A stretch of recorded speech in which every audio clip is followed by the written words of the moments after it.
You're listening to the Sisters in Loss podcast, a faith-based grief and loss podcast for Black women, where you will hear stories of miscarriage, infant loss, stillbirth, and infertility to learn there is a testimony in tragedy. You will learn how to heal, gain clarity, find hope and peace, and turn your pain into your purpose after loss. I'm your host, Erica M. McAfee. Welcome to episode 86 of the Sisters in Loss podcast. Pregnancy, loss, and infertility can be so hard on a marriage. It can either tear the couple apart or bring them closer together. In fact, it is said that almost 80% of couples who experience a miscarriage or infertility end up in divorce.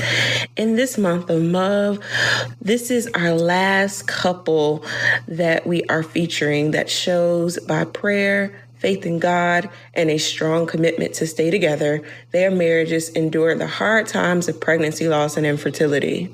Today's couple is the Martins. They are fellow podcasters and have created a podcast called Chasing Rainbows, documenting their infertility journey. In this episode, they take us back to the beginning of their journey to parenthood, battling infertility with the PCOS diagnosis, how they grieved their son Noah, they lost at 20 weeks, and how Starbucks is helping fund their IVF journey. Here are the Martins. Hey. Hello. Glad to be here. Yes. Thank you for this opportunity. Awesome. So I would like to start, and I start all my interviews with you all just sharing a little bit about yourselves and what you do. Well, my name is Kenesha Martin. I'm originally from Louisville, Kentucky. I moved to the Middle Tennessee area. We actually live in Nashville, Tennessee. I moved to the Middle Tennessee area back in 2000 to attend a wonderful university called Middle Tennessee State University, MTSU. And that's where I met my fabulous husband there. And we made Nashville home. We've been here for more than 18, 20 years so far. And I'm Jason Martin. I'm originally from Crystal, small town called Crystal Springs, Mississippi. Like she said, I came to Middle Tennessee to attend Middle Tennessee State University. What do? I am a marketing supervisor for a dental insurance company, Delta Dental of Tennessee. We work here within the state of Tennessee, but we're also a national dental insurance company as well. Oh, and I forgot. I do two things. I actually have like 3 jobs. Well, 3 Good things, Lord.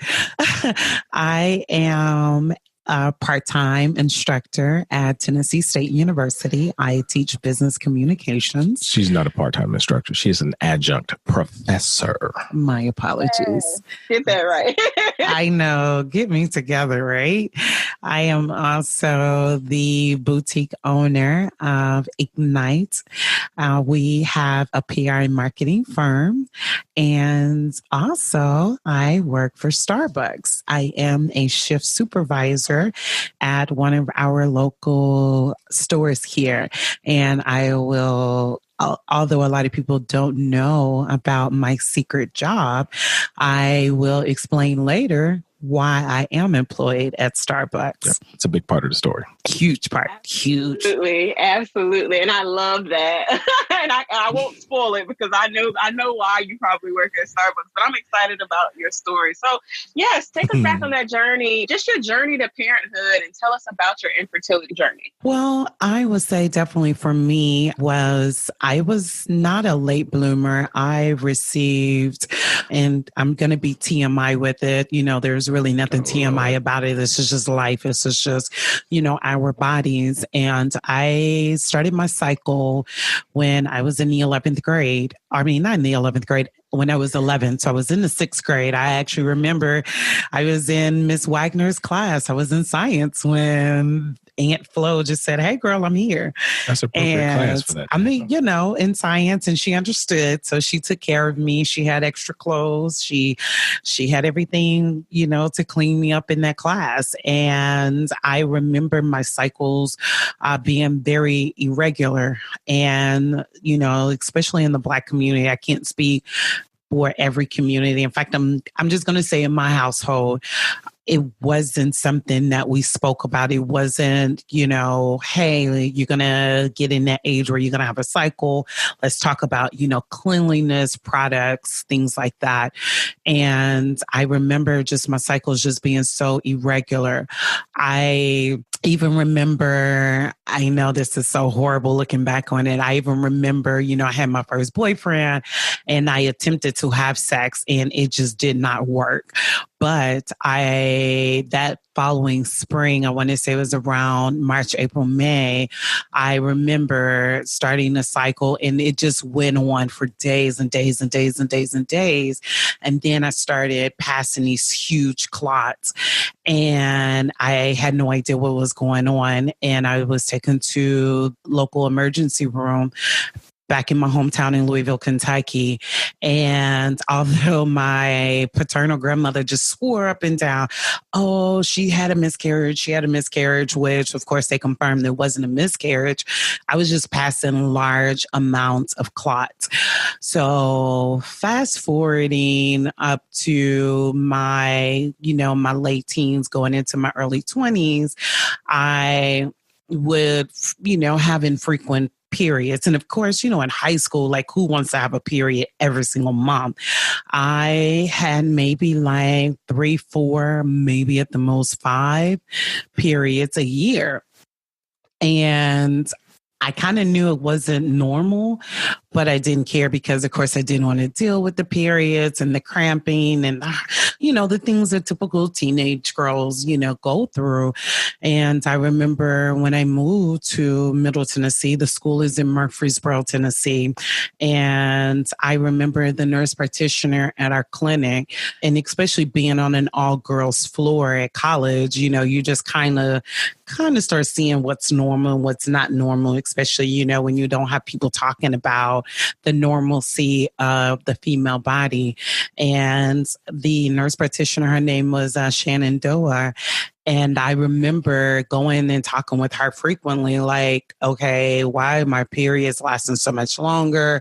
Why am I not getting my periods like some of the other girls are doing on the dorms? I'm passing these clots and things like that. And that's when I was diagnosed with polycystic ovarian syndrome, PCOS. And at that time, it didn't have the polycystic ovarian name.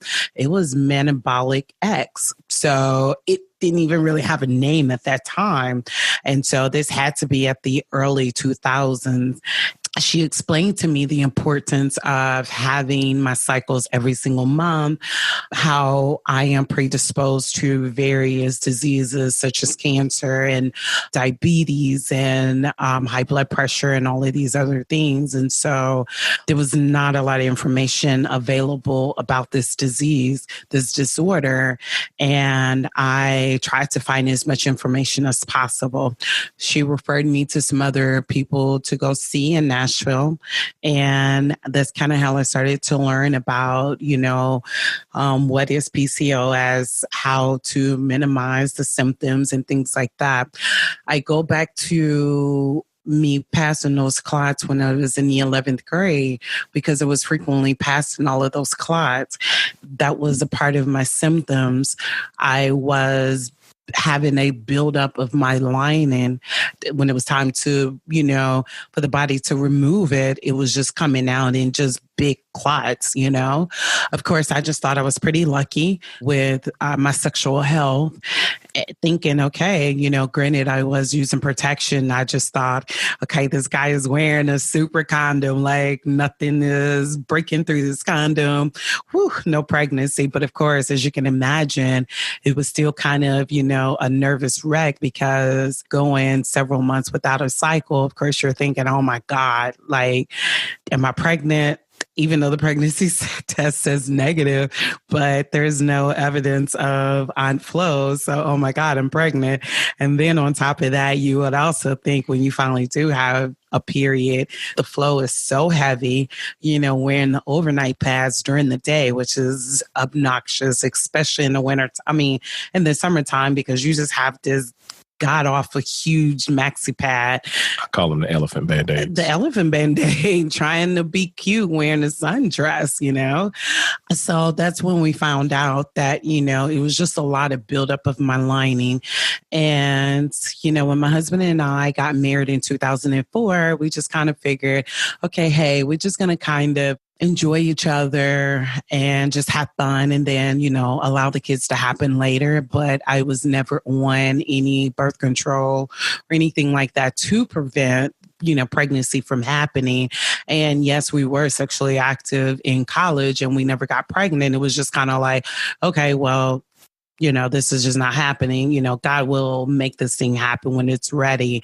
And, you know, going forward, it was just like, okay, something is not working and something is not happening. And I ended up meeting another nurse practitioner. Her name is Angela Fran. And not only was she my practitioner, but she became a family friend, and she introduced me to the world of fertility. And that was just a scary animal in itself. You know, she referred me to some specialists to go see and to check out. And, you know, so we were just kind of just playing around with it, you know, not too serious, because it was just, God's going to make a way. God's going to make a way. But yet we did nothing about it. We never changed our diets. We never changed, you know, working out or anything like that. But it was just, God's going to do this thing. I'm going to turn around 3 times and God's going to, you know, make this miracle occur. And a miracle did occur. I ended up conceiving eventually, naturally. I believe it was February 2010. You know, by this time, my cycles became regular. I kind of knew, you know, what foods to avoid and, you know, what things to incorporate more and how to lose weight and, you know, decreasing my carbs and, you know, just kind of going through that whole motion. And I remember, and I kind of almost remember the night that we did get pregnant, but I'll just spare your listeners. But, you know, we ended up getting pregnant, and I even remember taking a pregnancy test, and my husband, and it came out positive. And I remember sharing with my husband, I was like, oh my God, babe, we're pregnant. And he was like, how? It was like, you know, we had sex one night and, you know, your sperm met my egg and boom, you know. But we had been married, what, 7 years at this point? Forever. So he was just like, wow. And so I remember, you know, going to the doctor, they confirmed the pregnancy. We had the ultrasound and, you know, everything was just perfect. Like the baby was perfect. And, you know, the pregnancy progressed well. Everything was just beautiful. And I remember the Saturday before Memorial Weekend, my husband and I, we were shopping at Sam's, and I thought I had to urinate. I thought that, you know, I just, you know, was kind of doing the pee-pee dance, like, oh my God, I got to use the bathroom really bad. But it was just kind of like, I'm squeezing, I'm holding, I'm squeezing. And it's just like, you know, my bladder, my stomach wasn't hurting, like it's just full, you know what I mean? And I remember just kind of running to the bathroom and it, you know, I was just thinking I was just urinating and I was just, you know, kept losing water, just kept, you know, thinking I was urinating on myself, but not knowing until later on that afternoon that my water was tearing, my placenta was ripping. And therefore, I was losing some of my placenta or my amniotic fluid. And, you know, we ended up going to the emergency room. They confirmed that I did, you know, lose some fluid, but the baby was great. He was good. And, you know, my body would naturally kind of just start to replenish a little bit of the fluid that was missing, unfortunately. And then I was placed on bed rest until the following Tuesday morning to go to my doctor, to go see the doctor. Unfortunately, we ended up losing the baby that Monday, which was Memorial Day, and it happened to be my actual birthday as well. So that was probably one of the hardest days of my life ever, because not only did I go into labor and, you know, give birth to my son, But there was also the day that we not only said hello, but we also said goodbye to him. And just holding his lifeless body was just very difficult. And I even remember just looking at my doctor's face, looking for answers. And he was just dumbfounded. And, just to see a very confident man feeling, you can just tell the weakness that just, that came over him. He was just, out of words. And I still remember him saying, I just saw you in my office. You were okay. You were perfect. The baby was perfect. The baby was growing at its rate that it was supposed to grow. Moving years later, and probably like 3 to 5 years later, when we started doing our fertility, we would easily get pregnant, but we could just never stay pregnant. And one day when I was going through a miscarriage, something just said, collect all the blood, collect the blood clot, just collect everything. Just as I did when I was, 11 years old in the 6th grade, when I was collecting those clots that I was passing, because I knew I was going to the emergency room and at least they can have something to test to see what was going on with me. Unlike, in the 6th grade, although that was negative, there was no pregnancy. That was just, a collection of blood. What, almost 27 years later, this particular clot, it showed, life, and it showed that I had a blood clotting disease that was never caught during annual examinations, never caught during, physical examinations. But it was, of course, no threat of life, whether if it was going to clot in my heart or, in my lungs or anything like that. So it was just kind of like, that was a relief, because there was a reason for my clotting and why I was losing my babies, In a nutshell, that's basically what happened. So not only dealing with, the PCOS, dealing with, blood clotting issues, and now there's a thyroid issue that we put on top of those 3. So that's kind of my journey there. Hearing that. So really, let's talk about how you both have managed the ups and the downs and, after appointment, diagnosis after diagnosis. You said you have a new recent diagnosis with your thyroid. Like, how have you all managed that as a couple? And really, how has your faith in God play a role in that? We talk a lot. There's definitely a lot of prayer.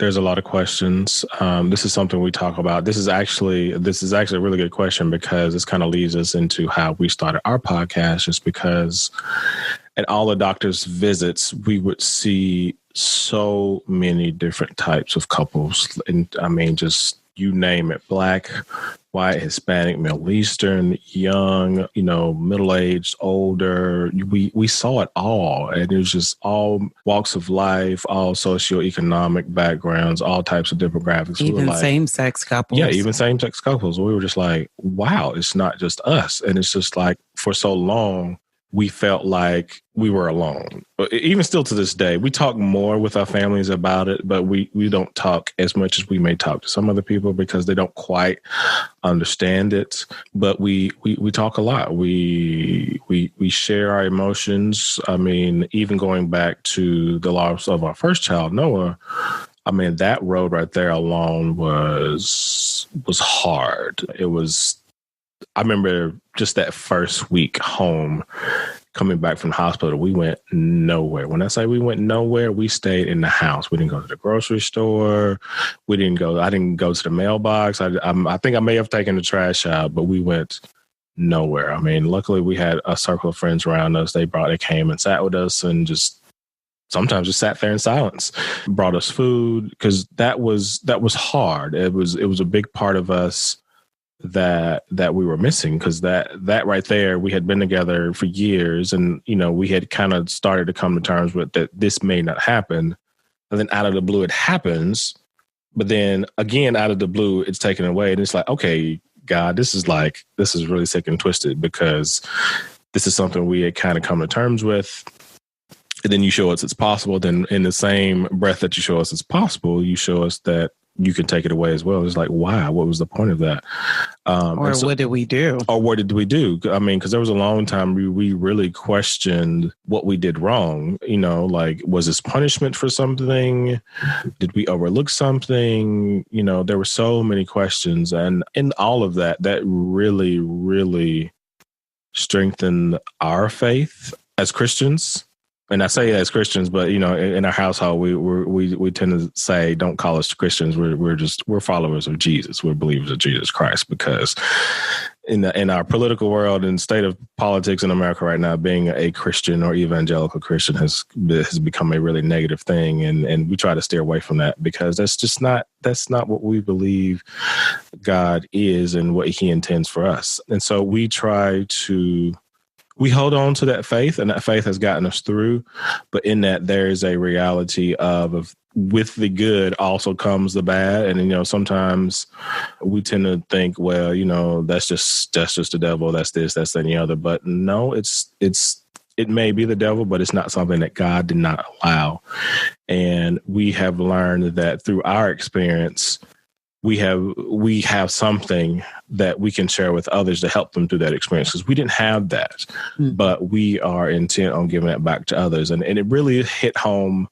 I know for me, and it may have hit home for you too, Kanisha, but I know a friend of ours that we met at MTSU, her and her husband met at MTSU. We're all around the same age, and probably it's been 3 years now, 2 years. Mm-hmm. Her husband, while we were in college, he needed a kidney transplant. Mm-hmm. And he almost died. And he did finally get that kidney transplant. And then only to live several more years, have 3 beautiful kids. And, you know, a few years later, you know, recently, he passed away suddenly, you know, at home with his youngest son. He wasn't feeling well. He stayed home from work with his son, and he goes to lay down and take a nap to never wake up.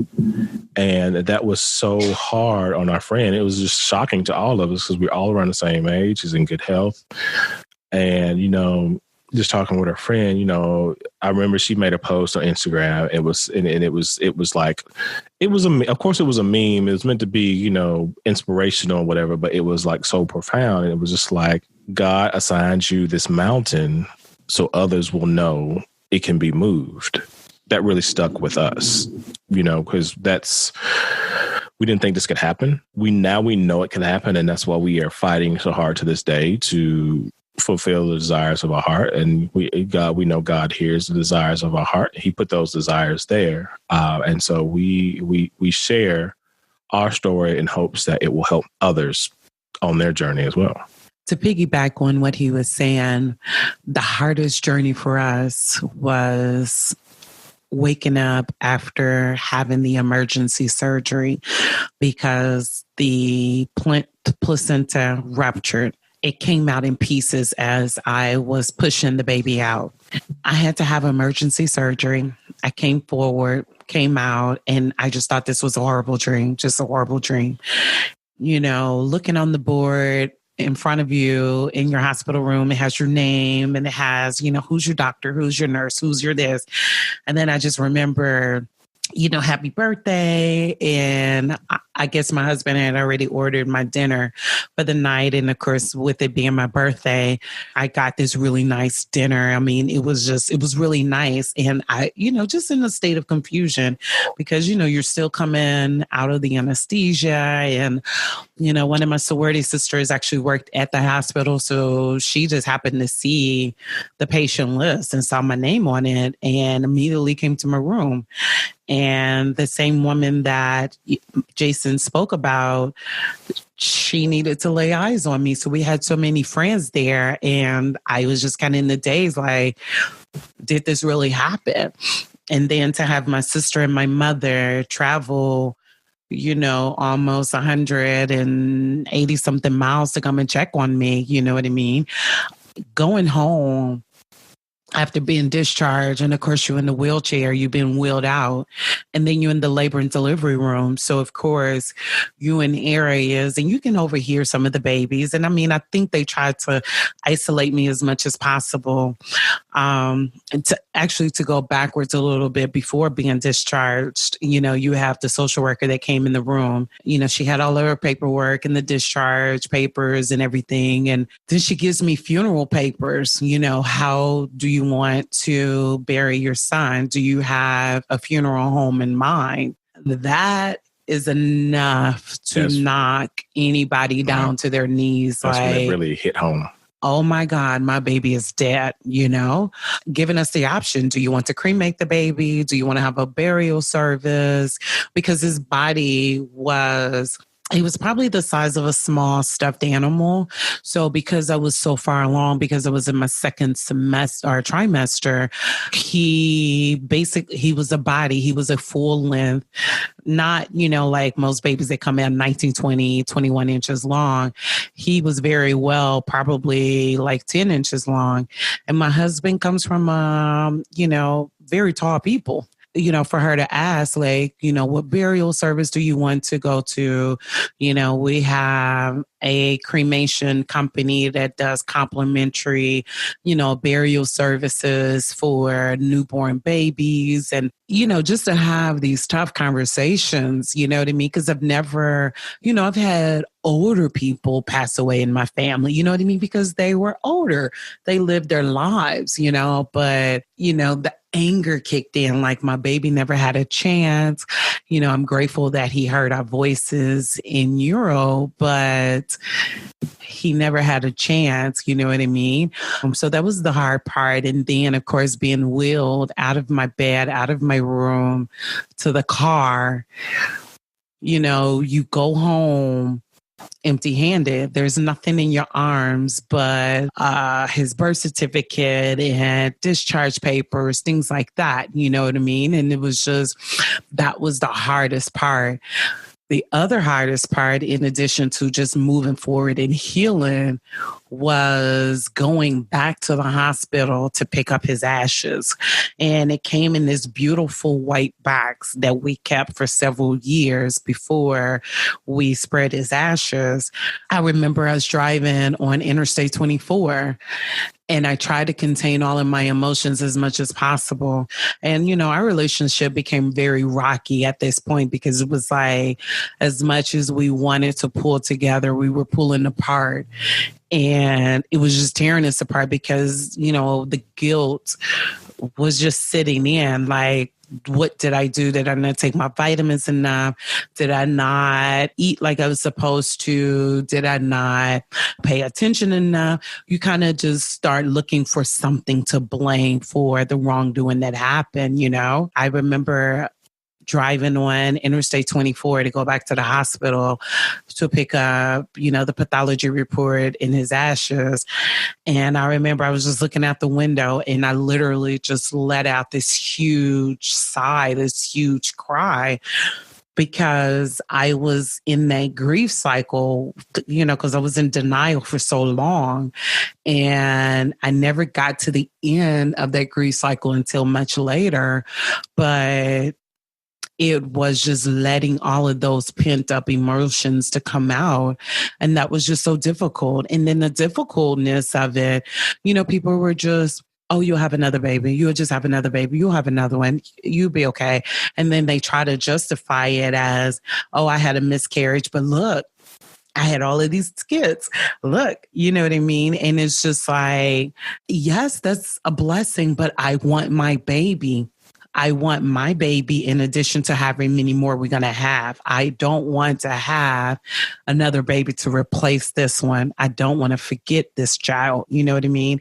And I think so many times, and I honestly believe that people just don't know any better because they just don't know what to say. They just want to say something.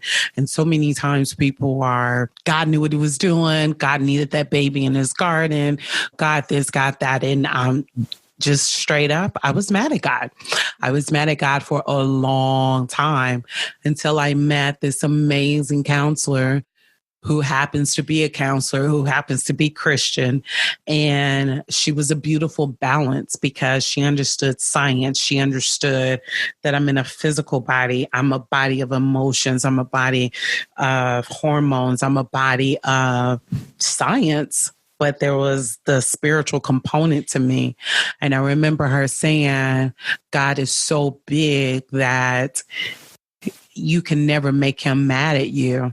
But God is so loving and God is so near that God is a God of emotions. And because we're created in God's image, that if God is an emotional God, deity, then I can be emotional and I can say, God, I'm hurt. God, I'm upset. God, I don't understand. God, how? God, why? God, who? And honestly, I got my answers. Did they come right away? No, they didn't. But eventually they came. Knowing that my son potentially saved my life is a beautiful thing. I know I'm throwing so many topics at you, but it's scary knowing that in this country that's full of advancement, full of medical knowledge, we still have women, specifically women of color, passing away or possibly passing away or, after childbirth. Like, who does that? Like in the United States of America? You know what I mean? We're not a third world country. And I'm not trying to put any country down to say you're less than or anything like that. But because of modern technology and our medicine, why are women, specifically women of color, why are we passing away at such a fast rate? You know what I mean? You have women such as Serena who possibly would have passed away had she not have an advocate in her room to say, if you're not going to treat her, I need to get somebody in here ASAP. And I need somebody to take her downstairs and get some CAT scans done or an MRI done. Because we would have lost Sister Serena had someone not said she needs to get a scan immediately. So with all of that being said, my future, which is now, some of my doctors that I currently have, they told me that had this blood clot continued to grow in my body and broken off, I could have had a blood clot in my lungs, or I could have had a blood clot in my heart, and I could have died, or I could have bled out because I bled so much. When I lost my son, it was to the point to where when I was sitting in the wheelchair and they were waiting to put me in a room, I lost so much blood that when they pulled me backwards to go into a room, I was literally, there was just a trail of blood that led to the spot where I bled into my room, and the doctor saw it and my husband saw it. And of course, my husband thinking, okay, this was somebody else. Oh my God, did somebody get stabbed or did somebody get shot? But no, it was me. I lost so much blood because of this blood clot. Had I continued to advance onward, it would have been, my husband would have been a single father raising our 9-year-old son, and he would have never known his mom. And my husband would have been telling beautiful stories of, your mom was this, your mom was that. She was amazing. She was beautiful. She was all of that in a bag of chips. You know what I mean? At that time, I couldn't appreciate the fact that my son was a sacrifice for my life, because now I have the precaution. So when we do start a new IVF cycle, I do know to take Lavenox, which is a blood thinner. I'm currently taking 325 milligrams of aspirin a day to keep my blood thin. I eventually got my answers because I trusted God enough to get those answers. I asked those questions, God, how? God, why? And God provided. That was our journey. Join me and my sisters-in-laws in the DMV on Saturday, April 13th, 2019 at 11 a.m. at Busboys and Poets Tacoma at our annual Sisters-in-Loss brunch. While dining on traditional brunch classics and mimosas, our sisters will enjoy a powerful keynote speaker, a live podcast panel discussion featuring 3 local organizational founders, where we'll be discussing the topics of maternal and infant mortality outcomes for Black women and supporting Black women through miscarriage, pregnancy loss, and infertility. There will be fellowship, swag bags, and so much more. To secure your ticket, go to sistersinlossbrunch.com. Once again, that is sistersinlossbrunch.com. I cannot wait to see all my sisters in the DMV on Saturday, April 13th. So let's talk about your next steps. Share with us. I know you talked a little bit about the podcast. Their podcast is called Chasing Rainbows, but share with us just the next step in your journey and how are you going to incorporate that in your podcast? So the next journey that we're doing, So I'm going to talk about Starbucks. So Starbucks is it's a very important part of the process because they have insurance that covers IVF treatments. I've already gone through several different doctors and I was successful, unsuccessful, meaning I was successful in having some embryos and being pregnant. But of course, we resulted in a miscarriage. The very last miscarriage that I had, that's how we found out about it's a clotting disorder called MTHFR. I am not going to try to pronounce it because it's literally like an 18-syllable word. So it looks like mother, father. So MTHFR. My new doctor he's an OBGYN. His study concentration is blood disorders and reoccurring miscarriages. And so he's an high risk OB. So he did a blood panel on me and found out that I have like 2 different types of clotting disorders. So with that being said, that's the reason that I'm on the aspirin for 325 milligrams daily. I will be taking Lovenox prior to pregnancy. And I'm also on some other things. So they also checked my thyroids and found out that I have underactive thyroid. I never had that before. So, but it's interesting. It's under control, I believe. So the next step that we're doing is I ended up finding out about a doctor that is in New York. I'm going to mispronounce his last name. Babe, if you can help me. His name is Dr. Robert Kiltz. It's Kiltz. He has an office that is CNY that's in Syracuse, New York, and he has various offices in the state of New York, and they're about to open an office in Atlanta. They have a very beautiful success rate. They are actually above the national average when it comes, or a national success rate for IVF services. So I have an appointment planned for July to start with them. And prior to starting in July, I've been definitely eating differently. I'm definitely doing less carbs, more fruits and vegetables. Cutting down on my cocktails. So I'm down to about one, maybe just one a week. So usually like on Sundays, I might do me a nice little mimosa. So I'm just kind of weaning off of that. Definitely weaning off the coffee because, of course, when you're working at Starbucks, you get free coffee, right? And so I'm cutting down on my coffee, kind of incorporating a little bit more decaf in it. What else am I doing differently? That's pretty much it. Sharing more of this journey on future episodes of Chasing Rainbows. Oh, absolutely. Absolutely. So what is one thing that you've learned about each other throughout this journey to parenthood and this infertility journey? I can definitely say we are both stronger than we thought we were, especially emotionally. I can definitely say from a male perspective, one of the things I've noticed just, in our visits and our treatments, that it kind of bothers me because I see so many men like taking a passive role in this journey through infertility that so many go through. You know, and it's not just a woman thing. It affects men too. Sometimes it's the male that's having the problems. He may have a low sperm count, or he may have a fine sperm count, or it just may be that they just don't swim like they should.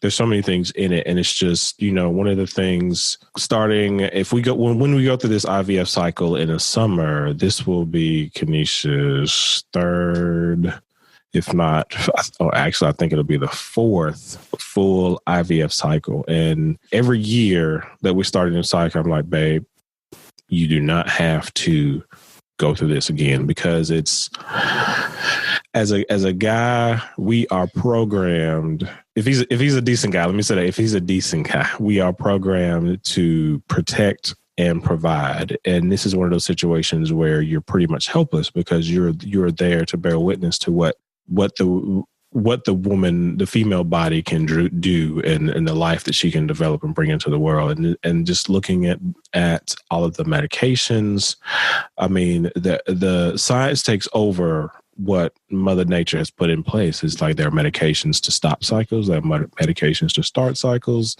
there are medications to mimic pregnancy hormones, there are medications to mimic, you know, you're tricking the body into doing so many things. I'm just like, this cannot be healthy. This cannot be good for your body long term. But, you know, and she was just like, I'm okay. This is what I want to do. And I'm like, this is what you want to do. I'm going to support you 110%. And it's amazing to me, the strength that she has. But in seeing her strength, I realized that I have more strength in myself as well. And it's been a tremendous growing experience for both of us. So last thing for our listeners, what encouraging words can you give the couple that's out there that is going through and battling infertility? I would definitely say for the couple, for the woman in the relationship, if this is a heterosexual relationship, I would definitely share that you are stronger than what you think you are. And a lot of times those hurts happen. And I could have easily stopped at my first pregnancy and made that my last. I was determined. I knew that motherhood was a part of my life. I knew it was a part of my faith and my fate.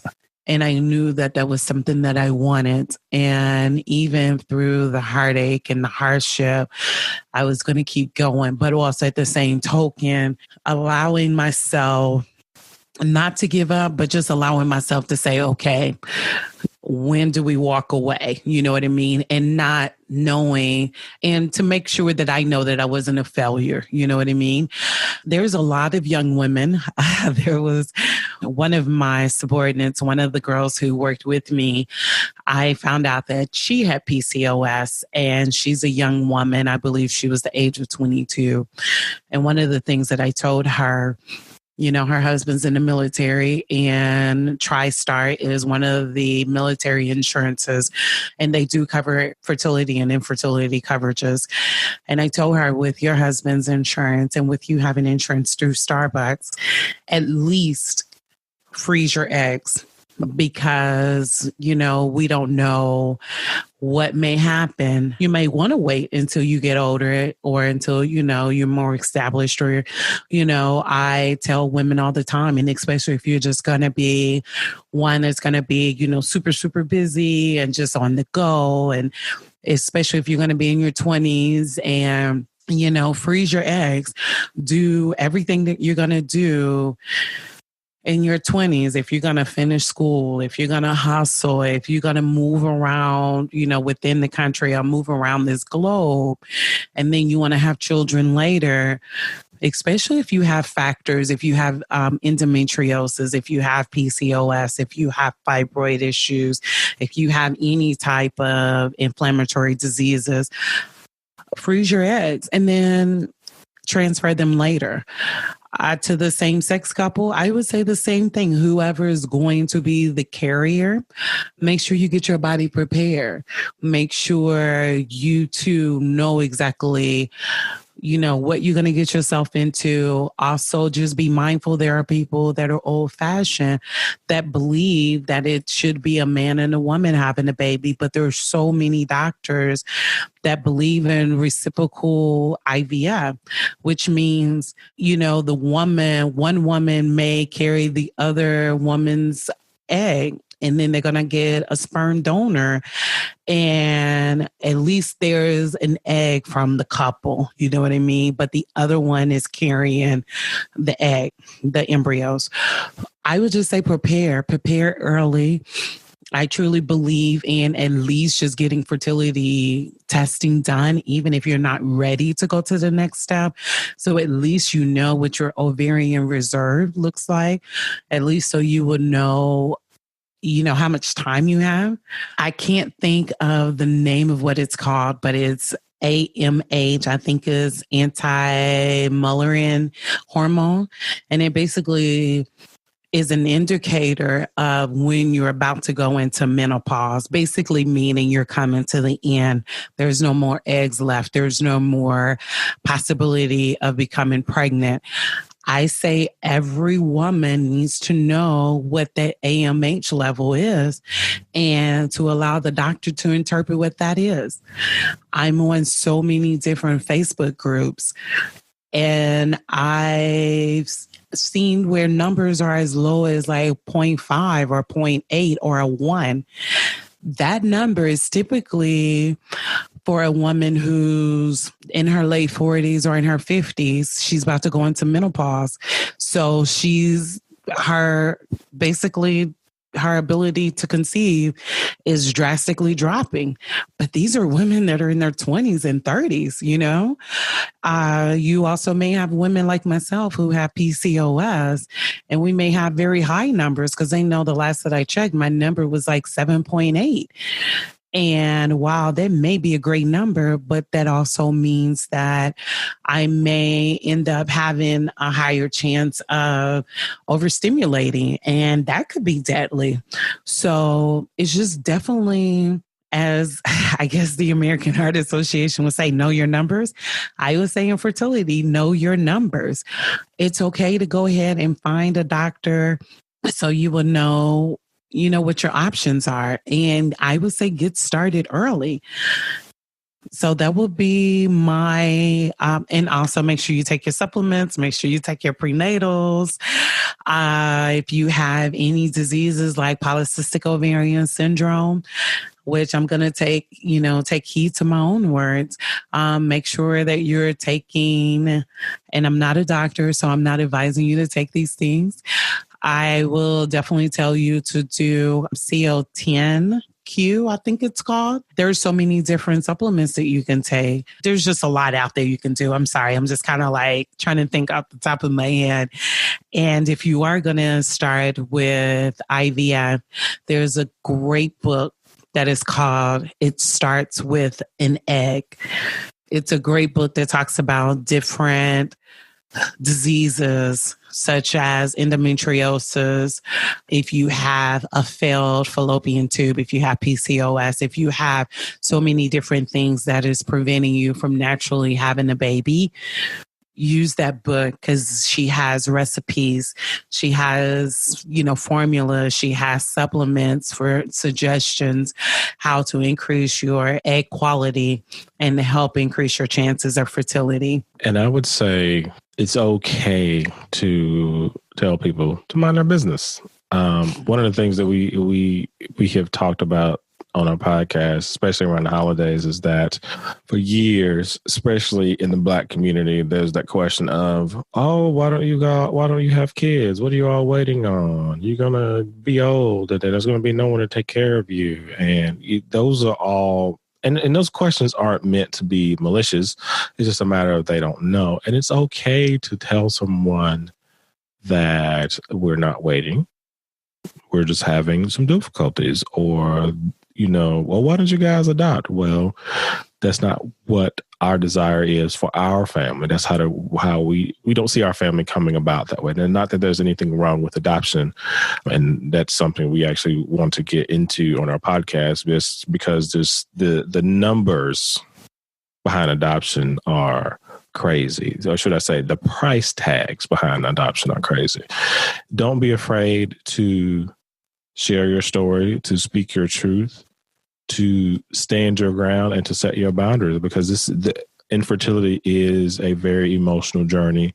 It is a very personal journey, and it is a very draining journey. So everybody doesn't need to know your story, but you should not feel hesitant to share your story or even keep people away in such a way to protect yourself and to protect your health and to protect your mental health. And speaking of mental health is absolutely key. We tell that to everyone that we meet, we come across. That is one of the things that has helped us. Not only has it helped us, like she said, it has not only saved us individually, but it has also saved our marriage, because like she said, the grief cycle is hard. And if you don't know how to deal with that, it will deal with you in a very brutal and negative way.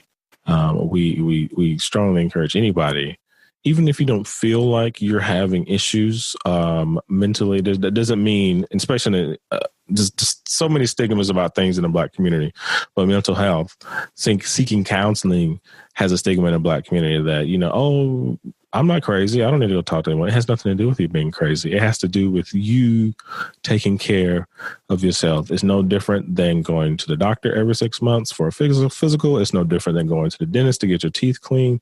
It is a preventive measure so you can be in your best health and be your best selves. And we strongly encourage that for anybody dealing with infertility.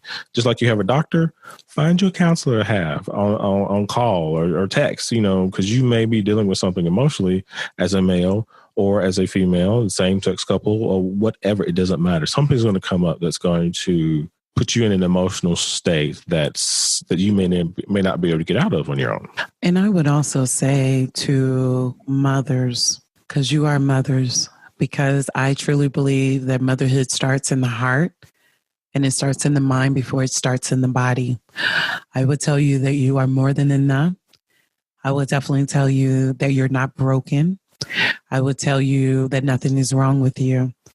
Those are some of the things that I dealt with. And that was something that was over and over and over again that I spoke about when I laid on the couch and spoke to my therapist. And I told her, I feel broken. I feel something's wrong with me. I feel like I'm not living up to my best potential. I'm not even doing what God designed the female body to do, and that's reproduce. And I know that I am more than my uterus. I know that I am more than my reproductive parts. I know that I'm more than enough. So that would definitely be something that I would share with, reminding myself, but also to share with your listening audience that you are more than enough. Whether or not if this baby comes through you, whether if it's blessing that you have a donor that is carrying the baby for you, if someone is a surrogate for you, or if you have a donor embryo that you're carrying from someone else's cell, whether if you decide to raise your nieces or nephew or another child in your community, whether if you decide to become a big brother or a big sister, if motherhood is for you and if motherhood is you, there's so many different ways that you can spread your love. We currently have a 21-year-old nephew that is staying with us. He's a football player. Eating us out of house and home. Yes, goodness. But sharing with him life lessons and sharing with him the do's and don'ts has been such a beautiful blessing and a beautiful journey. This past weekend, and this is one of my guilty pleasures, this past weekend, after going to a fundraiser event that was to benefit the Ronald McDonald House, you had beer, you had wines, you had spirits. And you basically go around and, sample everything. And he was just overwhelmed. He's never been there before or never been to an event as such. And, the biggest thing that we want to do with him is exposure, teaching him things that he may find himself in that situation later, and he will be able to conduct himself accordingly. And he had an amazing time. And of course, he found some whiskeys that he liked. And he found some new food that he wants to enjoy. But later on that evening, we went and enjoyed a good cigar. So yes, I'm smoking up all my cigars so that I can get my body together. It was a beautiful sight to watch my husband teach him about, the different ins and outs about cigar. And my nephew was just intently listening to his uncle, just taking it all in. And of course, it was cute that he asked, well, what's the cigar that Rick Ross smokes? I think I want to do that. And of course, you got to lead up to that, brother. So you got to do the smaller one. They've been doing this for a while. But just to expose him, and then just to expose him to the type of people that we enjoy, talking to and hanging out with, and, just having a beautiful time, just being around beautiful people. It's temporarily allowing me to mother him in the next phase of his life because, his mother, which is my sister, she's nurtured him and raised him up until adulthood. We're taking him on, from college onward. We're teaching him financial aid and scholarship because, Lord, we can't do too much of the loans, but getting him to that next level, getting him into manhood. And, I love watching my husband teach and nurture and guide him as a man would do. And I love the gleam in my nephew's eyes as he's watching his uncle maneuver through a crowd and talking to people and things like that, because he's learning this is what a man does. And because of watching my husband, he's reciprocating it to me. So my husband opens the door for me. So when my nephew and I are out, my nephew is opening the door for me. He's driving me around because my husband likes to drive me around on the weekend. So he's learning. And so that's the thing that I would tell you, that your love never stops. Your love is bountiful. So if there is another kid that you can shower until your time comes, that's okay. If there's another kid or person that you can shower and you decide, okay, I'm okay, that's okay as well. You are more than enough. Just remember, you are more than enough. You both so much for sharing about your journey. Where can we get in contact with you after this episode, and where can we find the Chasing Rainbows podcast? Sure. Our website is chasingrainbowspodcast.com. We are on Instagram at Rainbows Podcast. Somebody is squatting on Chasing Rainbows Podcast. I'm trying to get in contact with them so I can get that handle. Anyway, and we're also on Facebook at Chasing Rainbows Podcast. And feel free to send us an email at share@chasingrainbowspodcast.com. And we're also on Spotify. Yeah. So you all can find them wherever you listen to podcasts. And and please tune into their episodes that they have out so far. If you enjoyed this conversation, they go more into detail of their story, how they met, all of that, and some topics on their podcast. And I'm looking forward to, I can't wait to the new episodes drop and you all share more about your journey. I'm going to continue to follow you all. But thank you all for being so gracious to share on the Sisters in Laws podcast. Thank you so much for having us. Thank you so much for this beautiful opportunity and to exposing us to your beautiful audience.